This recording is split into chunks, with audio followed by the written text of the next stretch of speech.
बालक और मरीजों को रोटी खाने का अधिकार है, नहीं तो फलाहार ही पाना चाहिए। अच्छा, इसके ऊपर एक और बात सुनो। पृथ्वी पर सबके आगमन का समय निश्चित है। जैसे संध्या का समय महादेव का माना जाता है, इसलिए संध्या के समय पर 5 काम नहीं करने चाहिए। जब 2 समय मिलते हों तब सोना नहीं चाहिए, लेकिन पूरी दुनिया सोती है।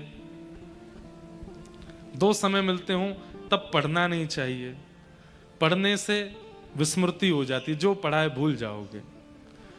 2 समय जब मिलते हों तब सोना नहीं चाहिए, खाना नहीं चाहिए, पढ़ना नहीं चाहिए। 2 समय जब मिलते हों तब कोई नई क्रिया का प्रारंभ, विवाह का लगुन अगर उसके अनुरूप निकला है, संध्या का ही निकलता है विवाह का अधिकतर। 2 समय जब मिलते हो तब निकलता है, या फिर गौधूली बेला में निकलता है। इसको संध्या को गौधूली बेला ही कहते हैं। तो वो भी निकलवा करके मुहूर्त के अनुसार करना चाहिए, नहीं तो नवीन कार्यों में भी प्रतिबंध है। संध्या के समय पर सहवास की भावना नहीं रखनी चाहिए, नहीं तो इन सब का दुरुपयोग होता है। संतान राक्षस तुल्य होती है, फिर नहीं तो इन सब का दुरुपयोग होता है। संतान राक्षस तुल्य होती है। फिर सबका समय निश्चित है पृथ्वी पर आने का। संध्या का समय महादेव का माना जाता है, देवी देवताओं का माना जाता है, इसलिए उस समय केवल भजन करना चाहिए। इस समय जो माहौल हो रहा है बाहर, ये संध्या का ही समय है। 2 समय मिल रहे हैं। ऐसे ही सबका समय निश्चित है। प्रातः काल में इनका समय है, मध्याह्न काल में इनका समय है, रात्रि काल में इनका समय है। प्रेतों का भी समय है। रात्रि 2-2:30 बजे 3 बजे ये प्रेतों का समय है। उस समय प्रेत एक्टिव होते हैं अपनी स्थिति पर आजकल प्रेत ज्यादा एक्टिव हो नहीं पाते, क्योंकि मानवों से बड़ा प्रेत संसार में कोई है नहीं। अब भूत भी भाग गए दुनिया छोड़ करके। क्यों?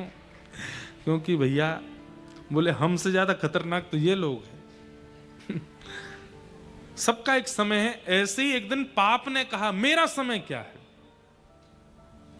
आपने सबको समय दे रखा है, पुण्य का भी समय है, सबको एक समय निर्धारित किया। पाप बोला मुझे भी तो समय दीजिए, मैं भी तो प्रचलित रहूं। तब एकादशी प्रदान की, और एकादशी के दिन भी अन्न प्रदान किया। बाकी के दिन अन्न प्राण धारक होता है, पर एकादशी के दिन पाप धारक होता है। इसलिए एकादशी के दिन अन्न सेवन नहीं करना चाहिए, क्योंकि उस दिन खाने से पाप लगता नहीं। ये भी एक आनंद की बात है। एकादशी के दिन अन्न खाने से पाप नहीं लगता। एकादशी के दिन अन्न खाने से जो आप अपने पूर्व के पापों को नष्ट कर चुके हैं वो पुनर्जागृत हो जाते हैं। मान लीजिए आप अभी गंगा स्नान करके आए, गंगा स्नान से पाप नष्ट हुआ। आपने कोई पुण्य किया, यज्ञ किया, अनुष्ठान किया, उनसे जितने पाप आपके नष्ट हुए, एकादशी के अन्न खाने से एक पाप जागृत हो जाएगा। जो नष्ट हुआ था वो पुनर्प्रकट हो जाएगा। इसलिए एकादशी के दिन कम से कम मानवों को, और भी कम से कम वैष्णवों को, कृष्ण भक्ति करने वालों को अन्न नहीं खाना चाहिए। अब इसके पीछे और भी कई उदाहरण हैं, सब भाव हैं। एकादशी अब आपको बताएं, नामदेव जी महाराज, महाराष्ट्र में एक परम भक्त हुए भगवान के श्री नामदेव जी। एकादशी पर ऐसी निष्ठा थी उनकी, वो स्वयं तो एकादशी करते ही थे, और कोई उनको अन्न खाता दिख जाता तो उसके पैर पकड़ के रोने लगते, बोले अन्न मत खाओ, आज मत खाओ, आज एकादशी, आज मत खाओ। लोग बात कहते तुम करते हो तुम करो, हमको क्यों रोकते हो? बोले कि मैं स्वयं भी नहीं खाऊंगा, किसी को खाते हुए देखूंगा भी नहीं। और सिर पे खड़े हो जाते कि वो अन्न खाए नहीं। फल खा लो, सेब खाओ, केला खाओ, दूध पियो, अन्न नहीं खाओगे, आज एकादशी। एक बार भगवान बोले कि भाई ये बहुत एकादशी स्वयं भी करते हैं, दूसरों से भी करवाते हैं, आज मैं इनकी परीक्षा लूं। तो भगवान एक दीनहीन से ब्राह्मण का रूप धारण करके, और आज किसी को खाते हुए देखूंगा भी नहीं, और सिर पे खड़े हो जाते कि वो अन्न खाए नहीं। फल खा लो, सेब खाओ, केला खाओ, दूध पियो, अन्न नहीं खाओगे, आज एकादशी। एक बार भगवान बोले कि भाई ये बहुत एकादशी स्वयं भी करते हैं, दूसरों से भी करवाते हैं, आज मैं इनकी परीक्षा लूं। तो भगवान एक दीनहीन से ब्राह्मण का रूप धारण करके और दर दर गिरते हुए, जैसे कोई बहुत व्याकुल होता है, ऐसे व्याकुल अवस्था में गिरते हुए नामदेव जी के द्वार पर आ गए। एकादशी के दिन नामदेव जी दौड़े, मेरे घर पर ब्राह्मण आए, संत आए, तुरंत उनको लेके आए। महाराज आप इतने व्याकुल क्यों हो रहे हैं, जल पीजिए। जल नहीं पीना मुझको। नामदेव जी बोले क्या हो गया? बोले मैं 5 दिन से भूखा हूं, भूख लगी है मुझे प्रसाद पाना है, जल्दी भोजन कराओ मुझको। नामदेव जी बोले आज तो एकादशी है, मैं भोजन कैसे कराऊं? अरे एकादशी तुमको नियम की पड़ रही, मेरे प्राण निकल रहे हैं यहां पर, जल्दी। पत्नी को कहा लेके आओ, नामदेव जी की पत्नी को तुम जाओ, जाके रसोई से जो बना हो लेके आओ। नामदेव जी बोले नहीं, आज एकादशी है, मैं सेब अमनिया करके ले आता हूं, मैं केला प्रसाद दे देता हूं, दूध पी लीजिए आप, आज एकादशी, आज अन्न नहीं खाना है। ठाकुर जी आए थे ब्राह्मण का रूप बना के। ठाकुर जी बोले हमारे यहां प्राण निकले जा रहे हैं, तुम केला खिला रहे हो? अरे रोटी की भूख लगी है, चावल की भूख लगी है, प्रसाद पवाओ। महाराज कल 4:30 बजे प्रातः काल में द्वादशी लगेगी, तब तक तो नहीं पा सकते, मैं आपको नहीं पवाऊंगा। महात्मा बोले तो फिर छोड़ो हमको, किसी और के घर जाते हैं, वहां जाके पाएंगे। बोले कहीं और जाने भी नहीं दूंगा, अब मुझे पता चल गया कि आप अन्न खाने वाले हो, अब कहीं नहीं जाने दूंगा। केला खा लीजिए, फल रख दिए सामने, बोले फल खाओ। बड़े विचित्र आदमी हो, अपना नियम है तुम अपने आप करो, हमको क्यों थोप रहे हो अपना नियम? महाराज एकादशी पर अन्न खाने से पाप लगता है, हमको लगने दो पाप। हम नहीं, एकादशी पर अन्न खाते हुए देखने वाले को भी पाप लगता, मुझे भी लगेगा, मैं क्यों पाप लूं? आपको नहीं खाने दूंगा, आप फल खाओ।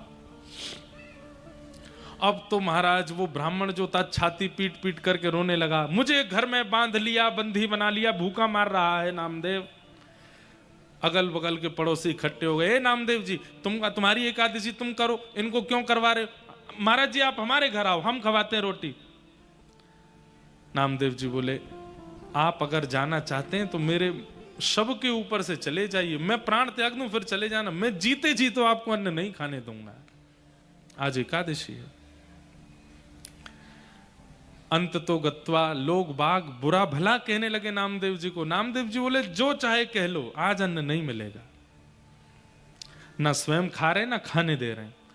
अंत में भगवान तो नाटक करने में बड़े ऊंचे हैं, जोर से गिर पड़े, हाय मेरे प्राण निकल रहे हैं, अब अन्न नहीं मिले तो मेरे प्राण चले जाएंगे।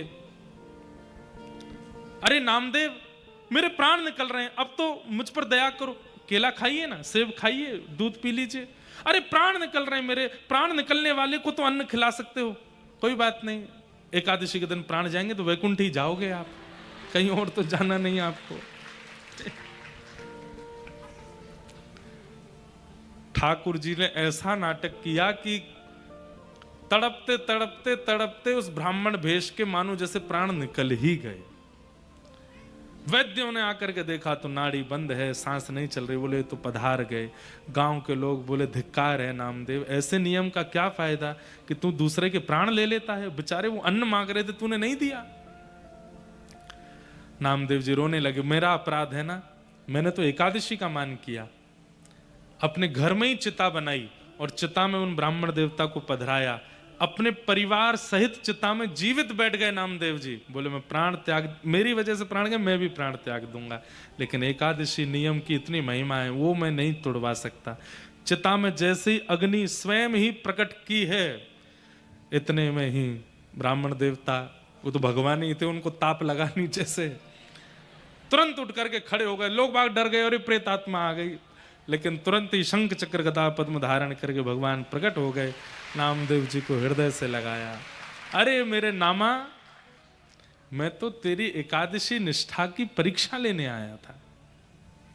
तब सब गांव के लोगों ने प्रण लिया कि जब इनकी निष्ठा पर ठाकुर जी प्रकट हो सकते हैं तो हम एकादशी क्यों ना रखें। और उस दिन से फिर पंढरपुर में आज भी एकादशी सब करते हैं। तब सब गांव के लोगों ने प्रण लिया कि जब इनकी निष्ठा पर ठाकुर जी प्रकट हो सकते हैं तो हम एकादशी क्यों ना रखें। और उस दिन से फिर पंढरपुर में आज भी एकादशी सब करते हैं। हम कोई थोप नहीं रहे आपके ऊपर, पर प्रयास करो। कम से कम तिथि में एकादशी का तो पता हो आपको कि इस दिन घर में चावल तो भूल के भी नहीं बने, अन्न तो पाना ही नहीं है, प्रयास करो। अब हम स्वयं कई बार इतने ज्यादा प्रवास में होते हैं, हमसे गलती से हम भी अन्न पा लेते हैं, पर जब प्रवास में नहीं है, ध्यान में है, तो प्रयास करेंगे कि एकादशी रखें, और चावल तो बिल्कुल नहीं पाने। एकादशी पर व्रत करने वाले व्यक्ति, एक प्रकार से व्रत करने से एक दिन की आयु बढ़ती है आपकी। एक दिन आप अन्न नहीं खाते तो एक दिन की आयु आपकी बढ़ जाती है। पर एकादशी के दिन व्यक्ति जब व्रत करता है तो उसकी एक दिन की आयु बढ़ती नहीं, वो ठाकुर जी को अर्पित हो जाती है। और ठाकुर जी कहते हैं ये सबसे बहुमूल्य वस्तु तूने मुझे अर्पित की है। कोई स्वर्ण चढ़ावे, चांदी चढ़ावे, धन चढ़ावे, कुछ भी चढ़ावे, लेकिन कोई व्यक्ति अपनी आयु ही ठाकुर जी को अर्पित कर दे कि मैं अपना एक दिन की आयु आपको दे, ठाकुर जी कितने प्रसन्न होते हैं उससे। इसलिए एकादशी व्रत करना चाहिए। मन की विचारों की शुद्धता भी उससे प्रारंभ हो जाती है। और तत्पश्चात प्रारंभ हुई रास पंचाध्याय की कथा। जो सबसे ज्यादा प्रश्न चिन्ह बना रहता है दुनिया में, भगवान का रास। बंधुओं, ये रास, रस और रास, ये दो शब्द हैं, बड़ा सीधा अर्थ है इनका। रस का मतलब क्या? आप ठाकुर जी के पास जाते हैं, ये रस है। पर आपकी प्रेम भक्ति से प्रसन्न होकर ठाकुर जी आपके पास आ जाते हैं, ये रास है। भक्ति के पथ का प्रारंभ क्या है? रस। और भक्ति के पथ का विश्राम क्या है? रास। मंदिर में रहते हो भगवन, कभी बाहर भी आया जाया करो। मैं रोज तेरे दर आता हूँ, कभी तुम भी मेरे घर आया करो। ठाकुर जी आपके पास आ जाएं, वो रास है। एक प्रकार से सागर की पहली कथा रस थी, दूसरी कथा रास है। ये 6 महीने में जो ये 2 कथाओं का क्रम बना है, जो कि असंभव है, कहीं होता ही नहीं, और आगे मुझे लगता हो भी नहीं पाएगा।